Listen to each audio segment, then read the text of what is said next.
This story I'm going to tell is set in Denver, but it's not necessarily the Denver of today. This Denver, John Elway is still the quarterback for the Broncos. Pope John Paul II has visited Denver and been airlifted into Mile High Stadium and driven around in a white pickup in bulletproof glass. The average cost of a single family home is $80,000. This is the Denver of my childhood. So in this Denver, I'm a little girl, and one of my favorite things to do is to visit my grandma Esther, my great-grandma Esther, and my great-grandpa Alfonso Fajardo. And they live in a red brick Victorian house, sort of on the edge of Five Points, next to downtown. And when I get to visit them, we do all kinds of fun things, but I swear to God, this house feels very, very haunted. It's tall, and it's old, and it has a clawfoot tub, and my grandma, she bakes pies with me, and we listen to Patsy Cline, and my grandpa Alfonso, he brings me down into the basement, and all along the walls are these enormous fishing nets. And I know Grandpa Al came to Colorado from the Philippines in the 1930s, so I look up at those nets, and I imagine that he would catch giant sharks in the ocean. It's a very spooky place. Now, one of my favorite parts about visiting Grandma Esther and Grandpa Al is that I get to pick out my very own hand-sewn pajamas. Grandma Esther has spent a lot of time making sure I look very cute, and every night before I go to bed, I pick out my little hand-sewn pajamas. And then I tell her, Grandma, will you please, please, please, please, please tell me a story? Now, this story that she told me in October. And I remember because it was very chilly outside. It used to snow in October in Denver. That's another thing that's changed. And I remember I looked at her and I said, I promise that if you tell me a spooky story, I will not ask to leave my bed in the middle of the night. I will stay right here. And after much back and forth, we agreed.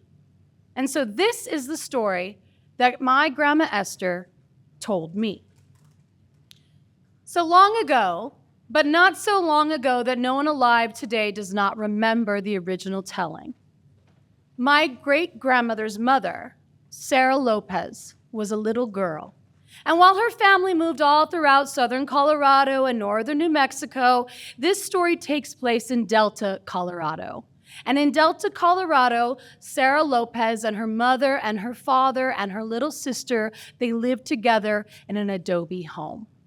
Now, this life was filled with a lot of hard work, a lot of chores, and Sarah, at 10 years old, remembered that she had forgotten to fill up the wash basin for tomorrow morning. And so even though it was pitch black outside and she was freezing cold under her covers, she knew that she had to go to the little river behind their house in the canyon and fill up the water bucket. So she mustered the energy to get out of bed, and she starts walking out there. Now, you would think that she would be afraid of rattlesnakes and coyotes and wolves. Everyone's afraid of wolves, I hear. But she was not afraid of that. What was very strange to her is that the moon was so big and so bright that everything across the land looked as if the world were cast in shadow, like she was entering into a new place, black and white only. And so she fills up the bucket and she carries it back home to the adobe house, and it's really heavy and she's really cold, but she finally gets in, tucked into bed again. And she's trying to fall asleep, but she's hearing all these noises. First of all, on the other side of the hanging sheet that divides their house into two rooms, she can hear her father snoring. Then her little sister's beside her in bed, and she's doing this weird coughing thing. It's really gross, and it's in her throat. And she's just disgusted by her family. She doesn't want to hear any of these noises.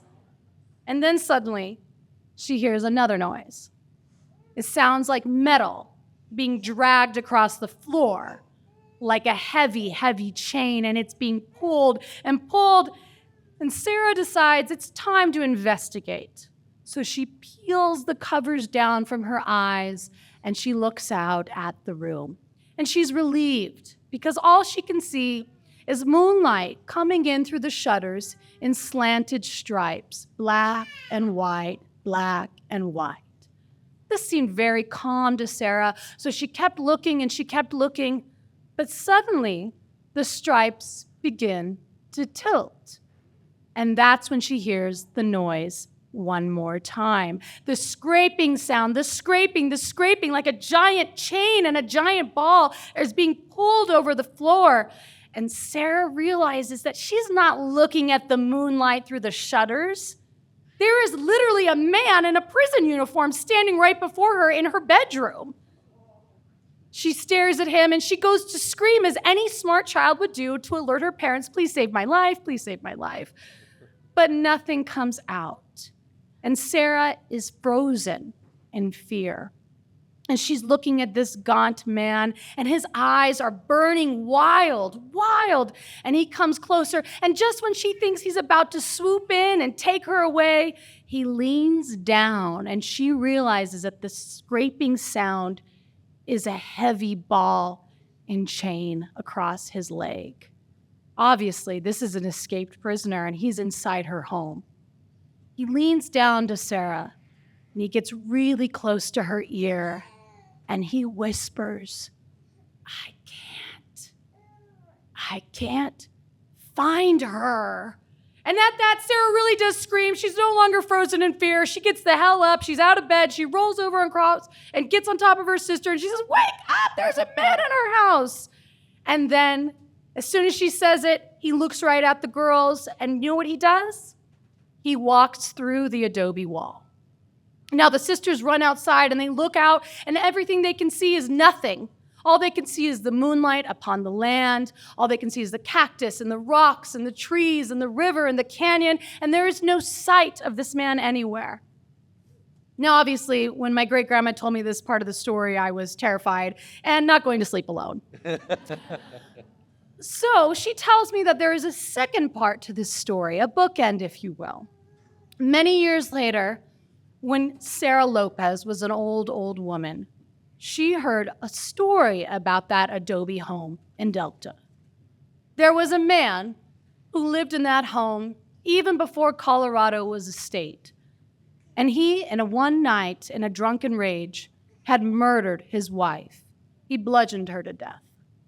Now, I remember my great-grandma looked at me very seriously, and she said, isn't that a long time for that ghost to be searching for something he destroyed himself? From 1870 to now, the 1990s, she said, isn't that a long time for his ghost to be wandering throughout Colorado looking for the wife whose life he destroyed? And I thought about it, and I was very afraid, and I don't know what she was trying to tell me, but I think she was trying to tell me something very serious. Now, as I share that story with all of you tonight here in Denver in 2024, that's even a longer time for that ghost to still be wandering, still looking for the woman that he murdered. Thank you very much. Okay, now I'll breathe. Okay. Now I'll breathe. Do you believe this story? I do believe that my great-grandma, her mother, saw an escaped prisoner ghost. What I don't know if I believe is all the details surrounding it. But when I was told the story, I was at like a house, my grandpa's house in Lake Arbor, Arvada. And so I pictured all of this happening in Lake Arbor, which is not where it happened at all. In Delta? In Delta, yeah. And Delta, that stretch, right, from like Junction to Montrose, with Delta in between, has its own eeriness. I don't know if you've spent time there. I feel like, all of Colorado has its own eeriness when you get out into these back roads and you get out into the mountains, especially to think about who was passing by, who just disappeared.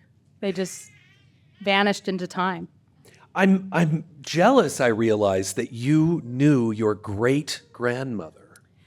I did. And I think, one of the things that's been so interesting about my research and my process, when I was doing homework for this story today, I was like, I really wish I could remember when Sarah Lopez was born. And of course, I pulled it up and it said 1883 on my family chart. I thought, oh my God, I've heard a firsthand story that was passed down from 1883 almost. Right. It's a long time. Will you tell us a little bit about Esther Fajardo? Yeah, so my great-grandma Esther Fajardo, she lived on the edge of Benedictine Fountain Park in this great big Victorian house with my grandpa Al. And she was sort of a stern woman. She was not a big storyteller in terms of she did not lie. She was very serious when she told a story. She also saw a chupacabras. So, and I know she's not lying because this woman is so serious. But she was the family storyteller, the family historian. She kept a lot of our information. How much do you think that you, as a storyteller today, are channeling Esther? You know, I think I come from a long line of storytellers, so it's not just Grandma Esther. It's also my mother, Renee Fajardo. She's a professional storyteller in many aspects. There was my Auntie Lucy, my Grandma Esther's sister. But I do think that my career, so to speak, I just think of it as like my art practice. You know, I wrote these books and people read them. I do think that that has something to do with the fact that I come from storytellers. I would never have found this art form without that being embedded in my family. Well, to this point, my understanding is that this story has not been shared outside the family. Yeah. So how does it feel to sort of, breach that? It feels a little weird. I also have never read or recited a story on stage that I had not already written down. I played with it a little bit today. I wrote it by hand in a notebook. But for an author, like this is sort of a strange, like I got a glass of wine before I came in and the bartender asked me how long I've been a performer. And I thought, I'm not a performer, I'm a writer. But tonight I get to be a performer. Oh, we saw a different side of you tonight. That's exciting. What do you imagine about this fugitive prisoner? I mean, does he represent something to you? You know, it wasn't until when I was working on the retelling and I had learned a new piece of information. So when I got the ask from Denverite, will you participate in this spooky storytelling event? I thought, first of all, that's crazy. But then I thought about it a little bit more. It sounds really fun. Uh-huh. I was at the nail salon with my mom and one of my sisters. And I asked my mom, please tell me the story. And she said, the reason he was a ghost is because he murdered his wife. And that was information that had not made it through in the original telling. I just knew that he was an escaped prisoner and he was roaming throughout the mountain lands. But maybe it had been rendered PG-13. I think so. Okay. I think, violence against women, that shows up in a lot of my work, but when you're 8 years old and you're hearing the story for the first time, they might try to censor a little bit. Aha. And so what is this story about to you? Is it about fundamentally domestic violence? Is it about what women contend with? You know, I think a lot of my work does deal with that, and especially in the Old West, when we think about why were people trying to get liquor outlawed? It's because people are coming home in complete blackouts and they're murdering their family members. Like this is happening on a regular basis. Like temperance grows out of that. Yes. And like in the old mining towns, like the violence against women was out of control. But I think this story is about how time reflects upon the land and the people. I think this is also a story about searching for things that we'll never be able to repair. He will never get her back. He destroyed her life. That's never going to come back to him. And now he's haunting me, and he's haunting all of you who heard the story. I hope you don't wake up and see him in the middle of the night. Do you believe in ghosts? I have to say yes, because I've had experiences with ghosts. Not very many. I'm not like a real ghosty person. Like in my family, there happens to be a family member here tonight who has seen way more ghosts than I have. I'm not going to put you on blast, brother, but I know you're out there. But I have to say yes, I do believe in ghosts in some sense. And it's kind of scary when you're sleeping in like a hotel from 1892 if you believe in ghosts. Is that your story? Yeah, I've had some other weird encounters. Like I lived in this hotel in Laramie, Wyoming in grad school, and one day I woke up and all the doors opened at the same time. And I thought, oh, this is just terrible. And I just put the blankets back over my head. And I thought, if I just go back to bed, when I wake up, it'll all take care of itself. The doors were still open when I woke up. So It's so funny because when you were telling the story of a young you,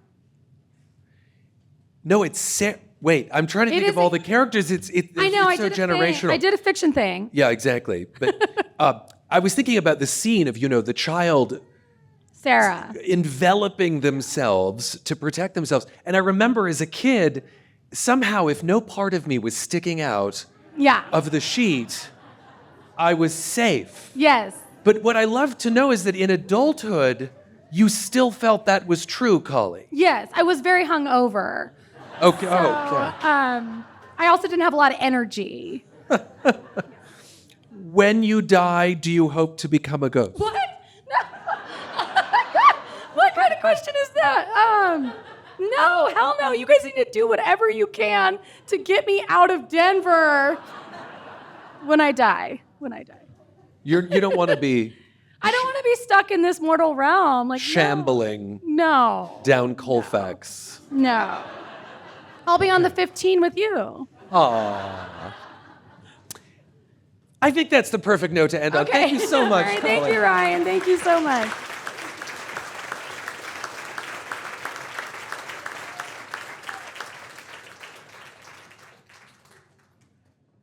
Wow. Oh, that's right.